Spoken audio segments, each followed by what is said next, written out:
going to be doing this afternoon. What I'm going to be doing this afternoon is reviewing with you some of the new treatment options for our patients with HER2 positive metastatic breast cancer. So here are my disclosures. So let's go ahead and get started. And I think we all recognize that we now have a number of different options available to us to treat our patients with metastatic HER2 positive breast cancer. They're the ones that we've known for a long time. There's trastuzumab. There are some TKIs, including lapatinib, neratinib, and then tucatinib, which is one of the newer ones available to us. There's another monoclonal antibody with pertuzumab. And then there are these ADCs. So we have TDXD and TDM1. And then there are a variety of other drugs that are being developed. But all of these now have good data. And I think in 2022, we have an idea of where to place these in our treatment management of our patients. So what I want to do is just start off with reviewing some of the salient trials that really dictate how we approach the treatment of metastatic triple-negative breast cancer.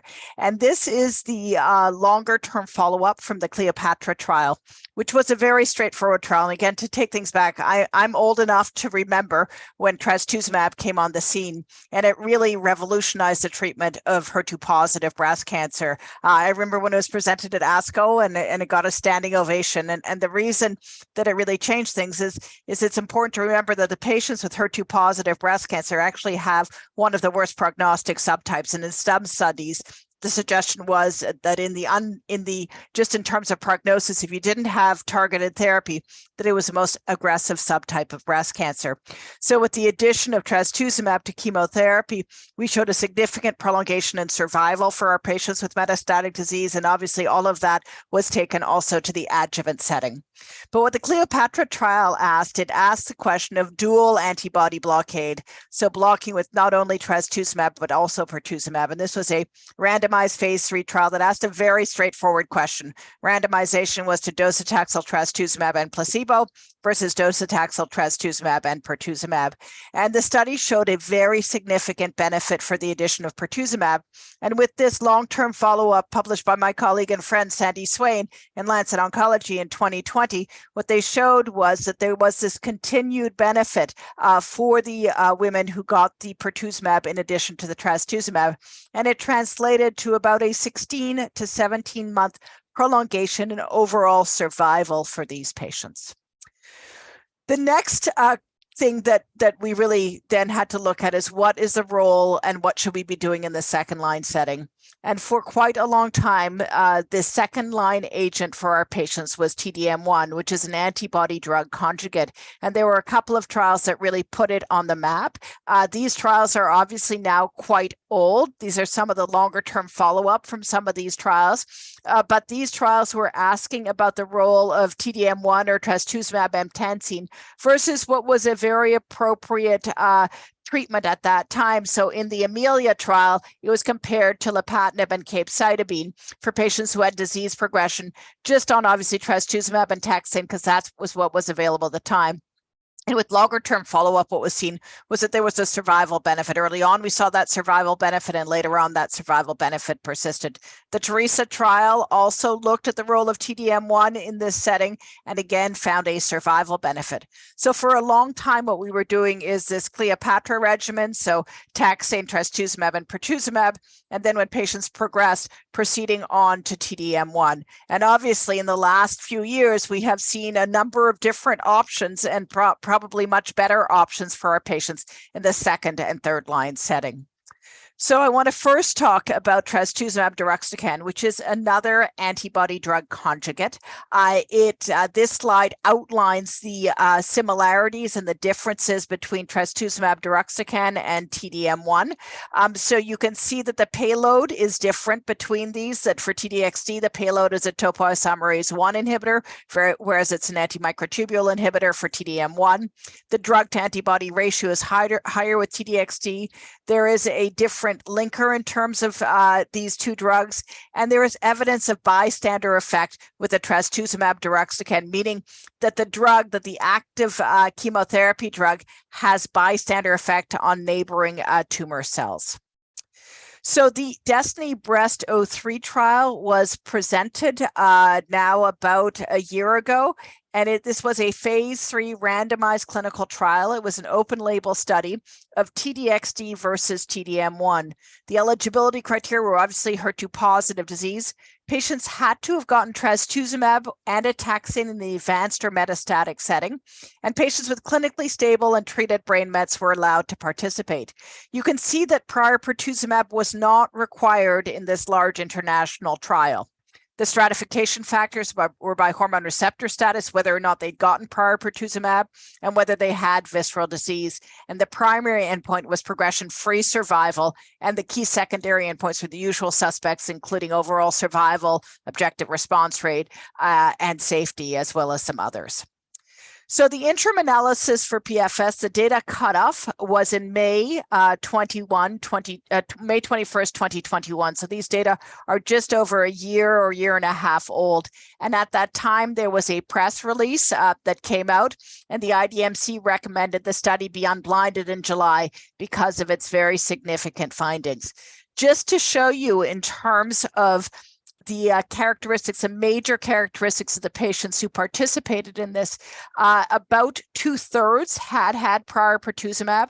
If you look at the line of setting, the line of therapy, it was first line in just under half, second line in about 22%, and third line and beyond in about 28%.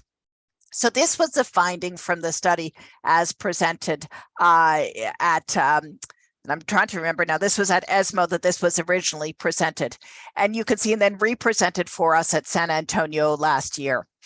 So what you can see here in terms of PFS, that the curve separated early and maintained separate. And you can see the significant benefit for the TDXD over the TDM1.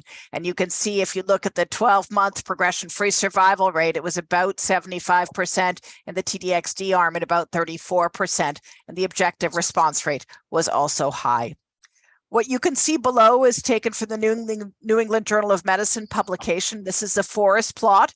And again, we don't look at the forest plot to make specific determinations in individual patient populations, but there's a very consistent theme here. You can see the benefit for the TDXD over the TDM1 was consistent across all subgroups, whether or not the patients had hormone receptor positive or negative disease, whether or not they'd received prior pertuzumab, if they had visceral or non-visceral disease, the number of lines of prior therapy. And they also looked at the patients. There was a small group of patients, about 60 patients, who had stable brain metastasis. And again, the benefit was similar across all of these groups. When you looked at overall survival, numerically, there was a indication that the TDXD group was faring better. This was not statistically significant. These are early data, and it did not cross a pre-specified boundary for significance. So we are waiting for the survival data to be updated for us. What about toxicity? This randomized phase 3 trial came on the heels of a very impressive phase 1 and phase 2 trial showing a high response rate in patients with HER2 positive disease. But in that, we also noted that there were some toxicities with this drug. So I think it was really interesting to see what toxicities were seen in this large randomized clinical trial. So you can see when you're looking at TDXD versus TDM1, which I think we all recognize is a very well-tolerated drug, there was more neutropenia and anemia with the TDXD than with the TDM1. But I think we all know as well that thrombocytopenia is a common side effect of TDM1, and that was more common in those patients. There was more in terms of GI toxicity. So again, a fairly high rate of nausea, low grade generally in these patients. And you can see also just under 44% or just around 44% reported some emesis. There's some diarrhea and some constipation as well. And then alopecia, important for us to note, is it was seen in about a third of patients. And one of the nice things, really nice things about TDM1 is that there is very little hair loss with this drug. TDM1 also has known issues with elevations in AST and ALT, and so that was seen more commonly in the TDM1 group than the TDXD group. So the real toxicity that I think people were very much attuned to was that the fact that in the phase 2 trials and the phase 1 and phase 1B expansion, what was seen was some interstitial lung disease. So if you look overall at treatment discontinuations, they were more common in the T-DXd group. It was 13% versus 5%. And the most common reason that treatment was discontinued due to adverse event was because the ILD pneumonitis in the T-DXd group, 8.2%, and for thrombocytopenia in the women who got the T-DM1. And you can see that dose reductions were in about 21% of T-DXd and 13% of the women who received T-DM1. So if we look now at the drug-related interstitial lung disease pneumonitis, you can see that in this trial, overall, it was reported at 10.5%. In the prior phase 2 trial, it was at about 12 to 13%, and there was about 2% of cases overall that had fatal ILD. In this study, what was mercifully seen was that the vast majority were grade 1 or grade 2, and that there were no fatal cases. There were no grade 4 or 5 events of drug-related ILD, nor of decrease in left ventricular ejection fraction. What I do want to remind you, if you're just looking at what grade 1 is asymptomatic radiographic findings only. And in fact, if a patient on T-DXd, they need to be followed very carefully because of this. If they develop grade 1, then the recommendation is to hold the drug. And depending on how quickly it resolves, one can either resume it or resume it with a dose reduction. But if the patient has grade 2 or above, so that means symptomatic, okay, any symptoms, then you're supposed to stop the drug and permanently discontinue the drug. And this drug came out in the midst of COVID, which I think made us all a little bit even more worried because it was hard to tell what was going on in our patients. But it's very clear that we need to monitor our patients very closely, that if they develop any symptoms, we need to make sure we halt the drug, either consult our pulmonary colleagues. Certainly, if they're symptomatic, you initiate steroids quickly in these patients. And then it really does require close follow-up. And the other thing about the ILD is that it can occur early, but it can also occur later. So it's something to really keep one's eye on in these patients. So now let's turn our attention to the other new drug that's out there, and that's tucatinib. And tucatinib, as you can see here, this is on the left, this is tucatinib. And on the right is neratinib, another TKI. You can see that tucatinib is a much more selective kinase inhibitor. It's a HER2 selective kinase inhibitor. It has much greater affinity for HER2 and much less for EGFR. So you would imagine that you'd have less off-target effects and less in terms of toxicity. So the trial that looked at tucatinib is a HER2 CLIMB trial. And this was a trial that I think it was a well-designed trial to really help us figure out what we should be doing in the third line setting. This was an area that was sort of a wide open field. We had a lot of clarity from the mid 2010 onward about what we should be doing in the first line and the second line setting. But then beyond that, it was really unclear what to do. So the trial was really designed to ask that question. What do you do in patients who have received prior trastuzumab, pertuzumab, and T-DM1? So all patients had to receive all three of these drugs. Obviously, HER2 positive disease was the eligibility criteria, and brain mets were allowed. And what was different about this trial is that it actually required all patients to be screened at baseline to see if they had asymptomatic brain metastasis. And I think that taught us a number of different things. So when they looked at the brain mets, they were sort of divided into previously treated and stable, which was considered a stable group, or active brain mets, which was untreated mets or treated progressing mets. But all of these could not need immediate local therapy. So that group was the active brain mets, and this one was the stable brain mets group. And the randomization was really comparing capecitabine trastuzumab plus placebo versus capecitabine trastuzumab and tucatinib. You can see here the standard doses of these drugs. The primary endpoint was PFS after the first 480 randomized patients, and secondary endpoint was to look at OS. It was also planned to look at specifically in patients with brain mets. And so that's important as we look at the results of this study. So these are the results in terms of PFS in the overall population. And what you can see here in this New England Journal of Medicine publication from 2019 was that the PFS difference was about 2.2 months, favoring the women who got the tucatinib, who got that triplet combination with tucatinib, compared to the women who just got the trastuzumab plus capecitabine. Again, on the forest plot here, you can see that it was true regardless of what subgroup patients fell in. And I think the important thing here is looking at baseline brain mets. It was again identical in patients with baseline brain mets or those who didn't. The other thing that the study found was that when you look for brain mets, what you found was that just under 50% of patients in this trial had brain mets, either known or picked up on the baseline scan that was done as part of this trial. The other thing that just is critical, and I think a lot of us, I'm not sure it's there. Not sure if there's she had background a rapid noise test today, right? I think what we expect. Okay. Andrea, just mute your microphone. Sorry, one sec. Sorry about that. Okay.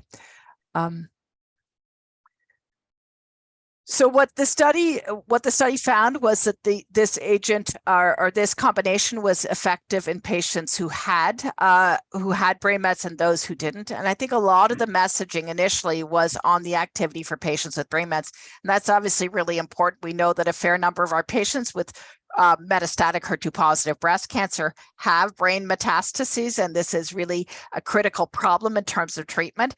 So certainly it was really important to see the activity in our patients with brain mets, but I think it's important just to remind you that this triplet was effective both in those with and without brain mets, was effective in the CNS, and I'll show you some data in a few moments, as well as systemically. So if you look at the progression-free survival hazard ratio in the brain mets group and the no brain mets group, it was similar. In terms of overall survival, there was an overall survival benefit that emerged that was statistically significant at the first presentation and publication. And the overall survival benefit was a delta of 4.5 months. So the median duration or the median overall survival was just under 22 months in the tucatinib group and about 17.5 months in the women who got the trastuzumab and capecitabine. And this was with a median follow-up of 14 months. And again, the forest plot shows that all subgroups benefited. More recently, there's been a publication in the Annals of Oncology that gave further follow-up. So now, instead of the median follow-up of just 14 months, you have a median follow-up of just over 29 months. And you can see that the survival benefit has continued.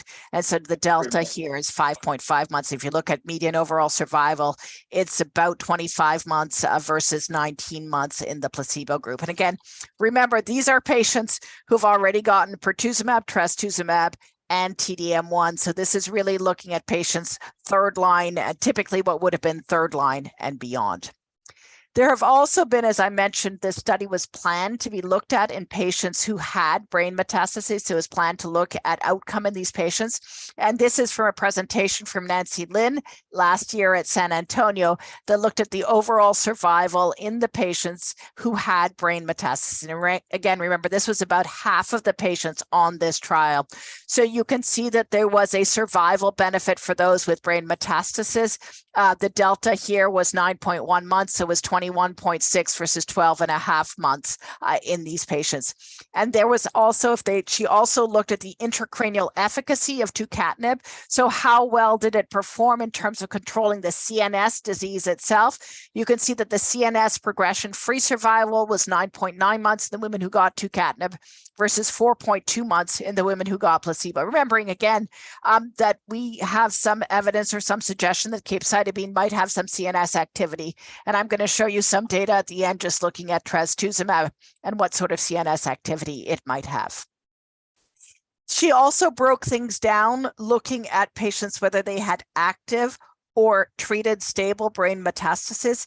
And you can see that both groups, again, benefited from the addition of tucatinib, demonstrating very clearly the activity of this agent in the CNS as well as outside of the CNS.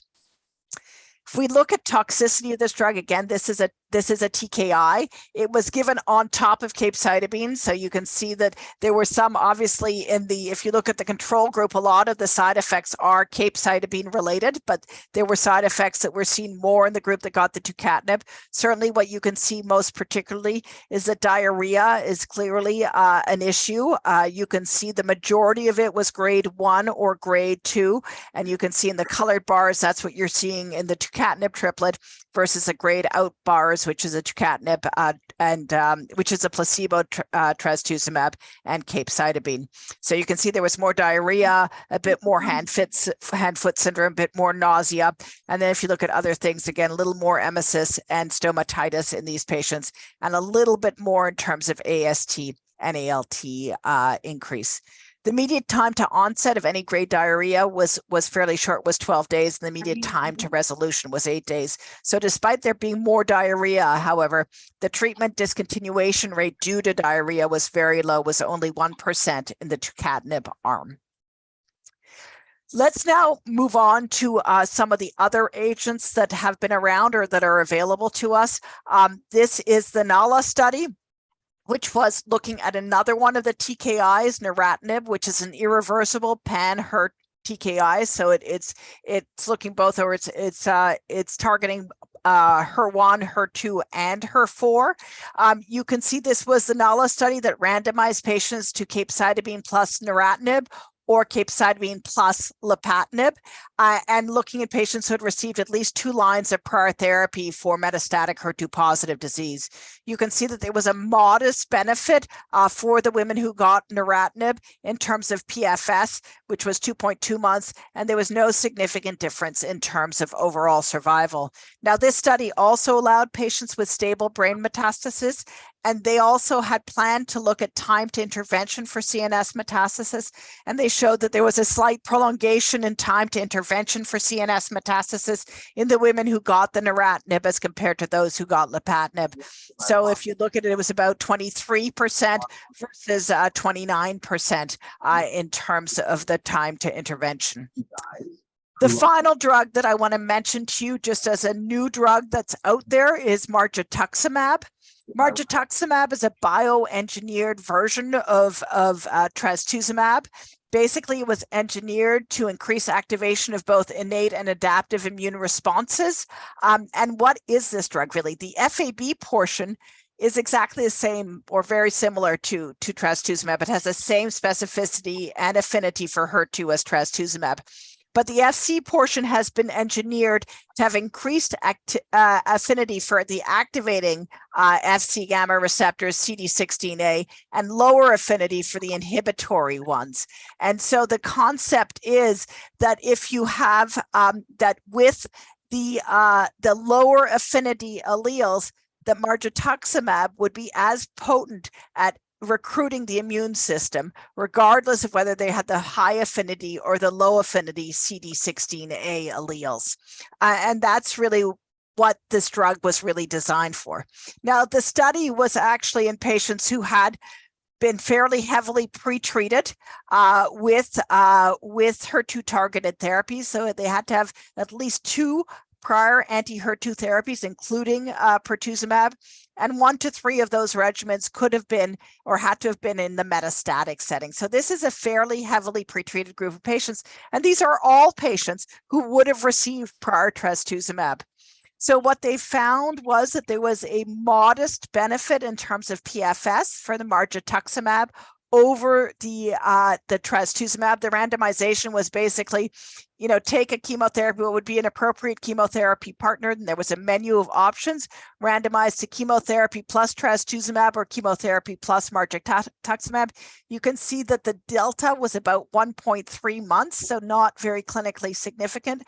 A bit greater difference if you're looking at the percent of patients who are progression free at 3, 6, and 9 months, but again, not a huge clinical difference in this group as a whole.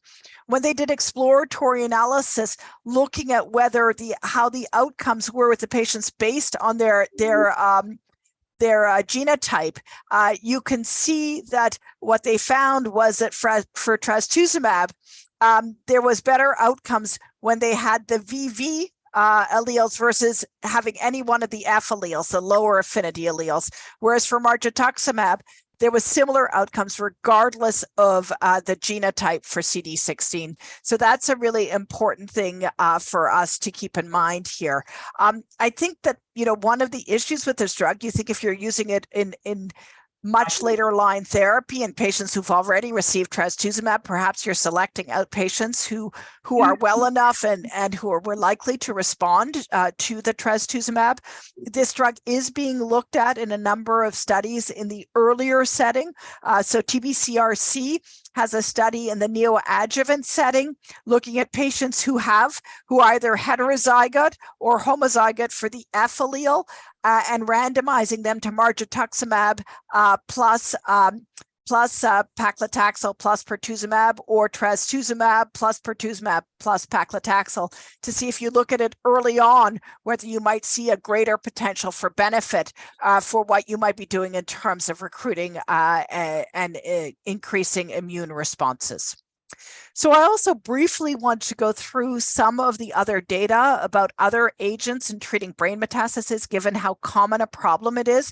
And I think just to step back for a moment, I think, for a long time, what we had at hand for our patients were really local therapies. So we were thinking about either stereotactic radiosurgery or whole brain radiation, or in some patients, surgical resection. And with the advent of some of the data, initially with some of the first TKIs that came out, there was question about whether some systemic therapies would be effective. And certainly with the data with tucatinib, we now have evidence that we have drugs that we give that can have CNS activity. And that has really changed the calculus of how we think about how we approach our patients with brain metastasis. So I've already shown you the data with tucatinib showing how active that drug is in patients with CNS metastasis. We don't have other randomized clinical trial data on this, but I just want to walk you through some of the data that are out there on the treatment of CNS metastasis in patients with HER2 positive disease. This is a recent publication from Nancy Lin's group, again, looking at high-dose trastuzumab plus pertuzumab in patients with progressive brain metastasis. This is a relatively small trial. It's a trial of 39 patients who had CNS progression despite prior radiation. They were treated with high-dose trastuzumab. What does that mean? That means 6 milligrams per kilo weekly, so the Q3-week dose given weekly, until CNS or systemic disease progression or unacceptable toxicity, and pertuzumab was given at the standard dose. What they saw was a very modest objective response rate, but they had 2 patients who were still on treatment for 2+ years.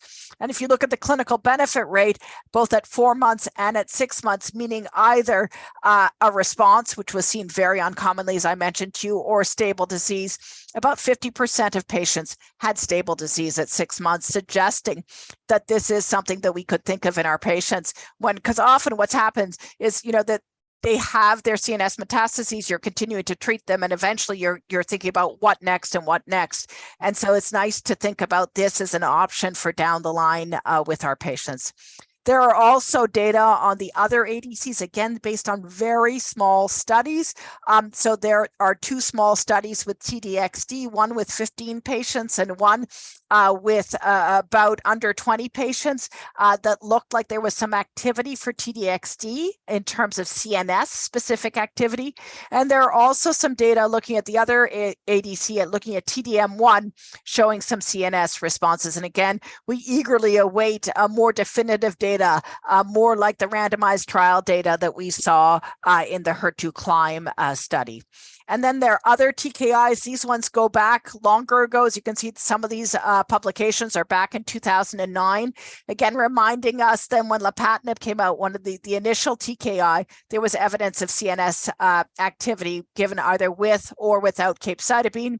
TBCRC has also looked at some trials with neratinib, with or without capecitabine, showing some activity. And then in China, there's another TKI, pyrotinib, that also was shown to have activity. So there are a number of drugs coming out there. And I think these days, when we think about the treatment of CNS metastases in our patients with HER2 positive metastatic disease, the discussion really is, do we think about systemic treatment for them? Are we thinking about local treatment for them? And how do we manage this? And this is very multidisciplinary with the advent of these active agents that we can give systemically to address the CNS disease.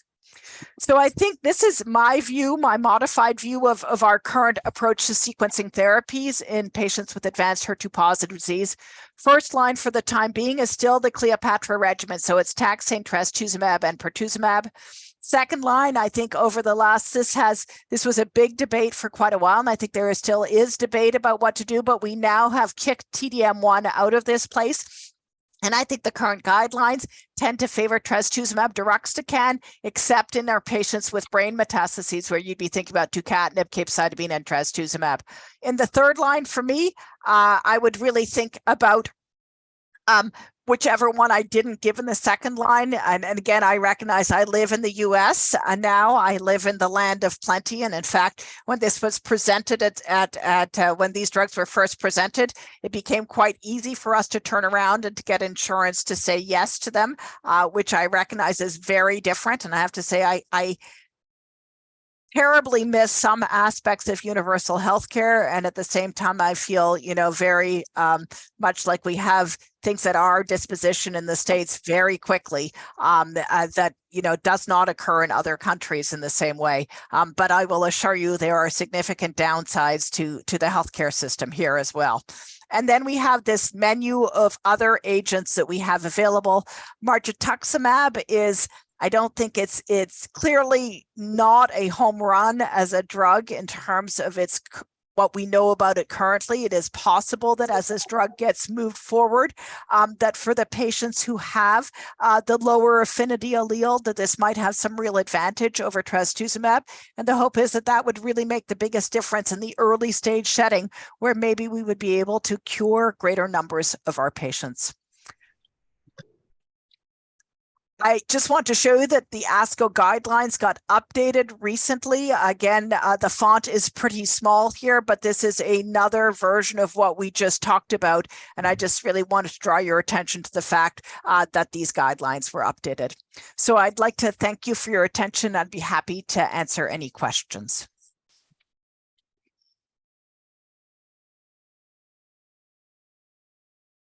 That was a great talk. Thank you so much, Claudine.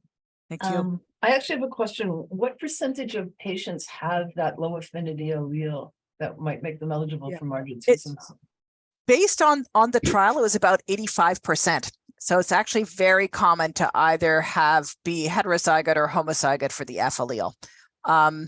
So I think we'll gain more knowledge. That was what they found in the trial. And I think obviously that is a Caucasian population that typically determines that. So it'll be interesting to see what it is in other populations, being interesting to see as this is being used more broadly, and we're going to be getting more information about it. But it was very common.